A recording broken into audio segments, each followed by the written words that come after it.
اعوذ باللہ من الشیطان الرجیم بسم اللہ الرحمن الرحیم ان المصدقین والمصدقات واقرضوا اللہ قرضا حسنا یضاعف لهم ولهم اجر کریم صدق اللہ العلی العظیم۔ اللہ تبارک و تعالیٰ کا ارشاد ہے کہ یقیناً جو لوگ اللہ کی راہ میں صدقات اور خیرات کرتے ہیں اور اللہ تعالیٰ کے لیے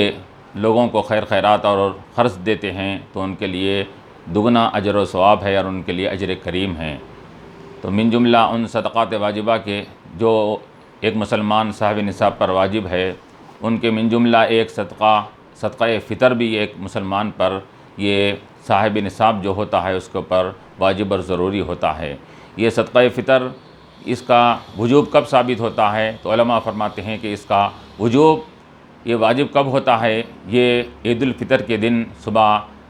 صادق کے وقت میں طلوع فجر کے ساتھ ہی یہ واجب ہو جاتا ہے، اور اس کی فضیلت کے تعلق سے آتا ہے، اس کے بارے میں حدیث میں آتا ہے کہ ہر چیز کی زکوٰۃ ہوتی ہے تو روزے کی زکوٰۃ صدقہ فطر ہے، یعنی روزے میں ہونے والے بعض نامناسب باتیں، لغویات اور نامناسب چیزیں جو روزے کی حالت میں ہو جاتی ہے تو اللہ تبارک و تعالیٰ صدقہ فطر ادا کرنے کی وجہ سے وہ تمام چیزوں کو درگزر فرماتا ہے، معاف فرماتا ہے، اور روزہ اس کا یہ قبولیت کا مقام پا لیتا ہے۔ بلکہ ایک روایت میں یہ تک آتا ہے کہ صدقہ فطر جب تک ادا نہیں کیا جاتا روزہ معلق رہتا ہے آسمان اور زمین کے درمیان میں، اور جب صدقہ فطر ادا کر دیا جاتا ہے تو اس کے بعد وہ روزہ اس کا یہ آسمانوں پر جا کر شرف قبولیت پا لیتا ہے۔ تو یہ مقام و مرتبہ ہے اور یہ اس کی اہمیت ہے صدقہ فطر کی۔ اسی وجہ سے علماء نے، فقہاء نے فرمایا کہ صدقہ فطر یہ ہر مسلمان صاحب نصاب پر واجب اور لازم ضروری ہے، اس کا ادا کرنا ضروری ہے۔ اگر ادا نہیں کرے گا تو وہ یہ گناہ گار ہوگا سخت۔ اور پھر یہ صاحب نصاب سے کیا مراد ہے؟ تو علماء اور فقہاء فرماتے ہیں کہ صاحب نصاب سے مراد جس کے پاس جو مقدار نصاب کی مقدار میں اگر مال ہے تو، لیکن علماء نے یہ بھی کہا کہ یہ اس کے لیے مال نامی بڑھنے والا مال ہونا ضروری نہیں، یعنی کہ سونا چاندی اور مال وغیرہ یہی ضروری نہیں، بلکہ اگر کسی کے پاس سونے چاندی کے علاوہ، مال و دولت کے علاوہ اگر کوئی ایسے اشیاء اور جو اس کی ضروریات زندگی کے علاوہ رکھے ہوئے ہیں، کوئی ایسی چیزیں رکھی ہیں اس کے پاس جس کی لاگت اگر وہ نصاب کو پہنچ جاتی ہے، یعنی 20-25 ہزار کے مالیت کی کوئی اشیاء رکھے ہوئے اس کے پاس اس کے ضروریات کے علاوہ، تو ایسے شخص پر بھی صدقہ فطر واجب ہو جاتا ہے، اس کو بھی ادا کرنا لازم ہوتا ہے۔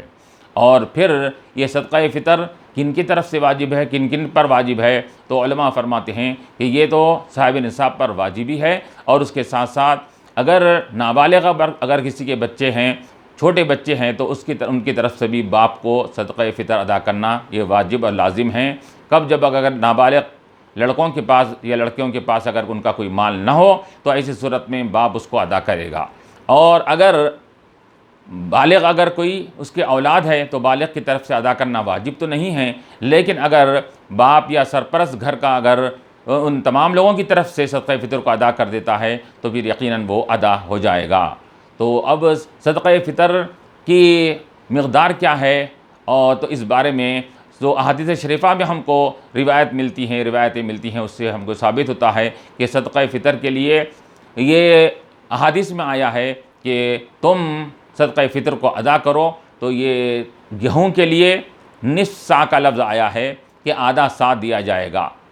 یا آدھا سا گیہوں یا اس کا آٹا دیا جائے گا، اور کھجور، جو منقع کے لیے آیا ہے کہ وہ 1 سا اللہ کی راہ میں دیا جانا چاہیے۔ اس کے اندر کھجور اگر ہے تو 1 سا دینا پڑے گا، منقع ہے تو بھی 1 سا دینا پڑے گا، جو بھی ہے تو 1 سا دینا پڑے گا، لیکن اگر گیہوں ہے تو نصف سا کا لفظ آیا ہے۔ اب نصف سا کی مقدار کیا ہوتی ہے؟ تو یہ ایک پیمانہ ہے وزن کا۔ اس زمانے میں سا اور مد اور رطل وغیرہ کیا ہے استعمال کیا جاتا تھا اس زمانے میں عرب کے یہاں پر، تو اس کے لحاظ سے بولا گیا ہے۔ تو اب اس کو دوسرے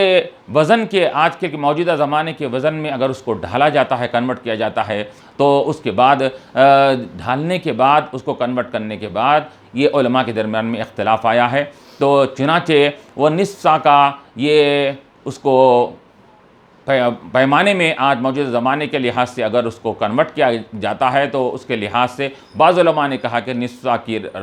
کی مقدار موجودہ زمانے کے لحاظ سے، جیسا کہ نظامیہ کا، جامع نظامیہ کا جنوبی ہند کی جو عظیم درسگاہ ہے، وہاں کا فتویٰ یہ ہے کہ 1.25 کلو نصف سا کی مقدار ہوتی ہے، موجودہ زمانے کے لحاظ سے 1.25 کلو گیہوں ہوتی ہے۔ اور دوسرے علماء نے، دوسرے مکاتب فکر کے علماء نے کہا کہ اس کی مقدار 1.25 بھی کہا، کسی نے 2.25 اور 2.5 کے قریب بھی کہا ہے۔ تو اب کوئی 1.25 کلو بھی ادا کرے گا تو وہ بھی ادا ہو جائے گا، اور اگر کوئی اپنے دل کی اور فراغ دلی کا ثبوت کرتے ہوئے اگر کوئی زیادہ دے رہا ہے تو بہت اچھی بات ہے کہ وہ 2 اور 2.5 کلو کے حساب سے اگر دے رہا ہے تو بہت ہی اچھی بات ہے، اور وہ اس سے کیا ہوگا، اس کو اجر و ثواب بھی زیادہ ملے گا، اور سامنے والے غریب کا زیادہ اس کو فائدہ بھی ہو جائے گا۔ تو اس لحاظ سے چنانچہ علماء نے کہا کہ جیسا کہ کشمش ہے اور کھجور وغیرہ ہے تو اس میں 1 سا دینے کا ہے، تو 1 سا کی مقدار تقریباً 2.5 کلو کے اوپر ہو جاتی ہے نظامیہ کے فتوے کے لحاظ سے۔ تو اگر اللہ تعالیٰ نے کسی کو دیا ہے اور صاحب استطاعت ہے تو وہ کھجور کے اور منقع اور کشمش کی شکل میں اور اس کی مقدار میں بھی ادا کر سکتا ہے اس کے لیے۔ تو یہاں پر یہ مقدار میں جو اختلاف آیا ہے تو اختلاف کی وجہ سے اب جہاں کے لوگ، جہاں کا ادارہ اور جہاں کے علماء جس بات کو وہ فتویٰ دے رہے ہیں اس کے اوپر عمل کرے یا نہیں۔ اگر کوئی اس میں اور زیادہ بھی دے رہا ہے تو ہم یہ کہتے ہیں کہ زیادہ دینے کی وجہ سے اس کے لیے بہت ہی اچھی بات ہے کہ اس کو اجر و ثواب میں اضافہ ہوگا۔ اب یہ صدقہ فطر یہ کن کو دینا چاہیے اور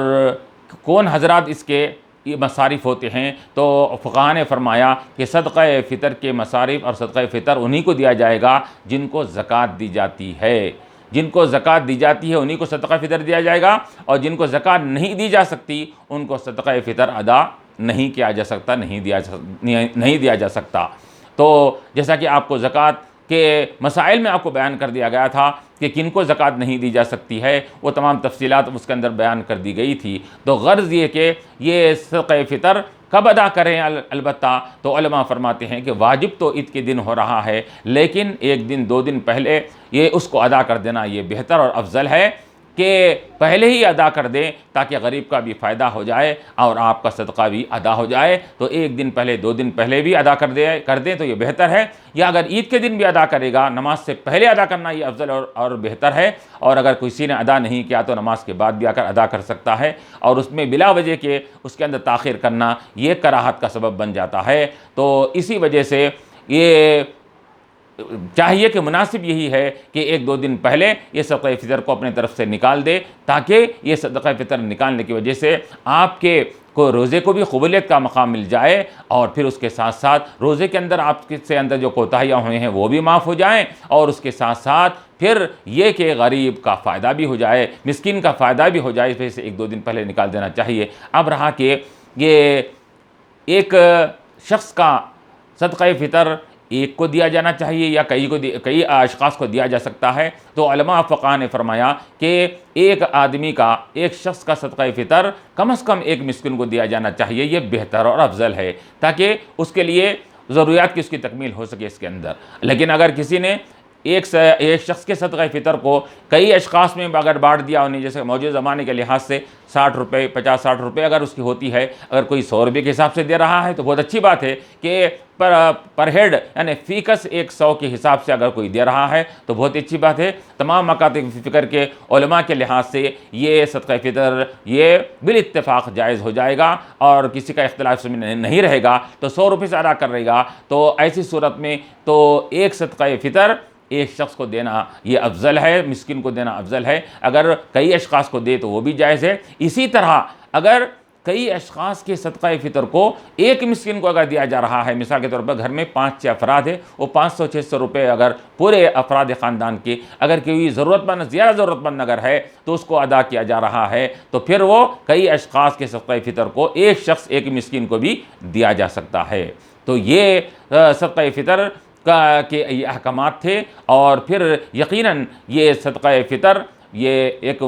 مسلمان صاحب نصاب کے اوپر واجب ہے، اور اس کو ادا کرنا یہ اس کے اوپر لازم اور ضروری ہے، اور اس کے اندر یہ کوتاہی کرنا اور اس کے اندر تاخیر کرنا یہ نامناسب چیز ہے۔ الحمدللہ رب العالمین۔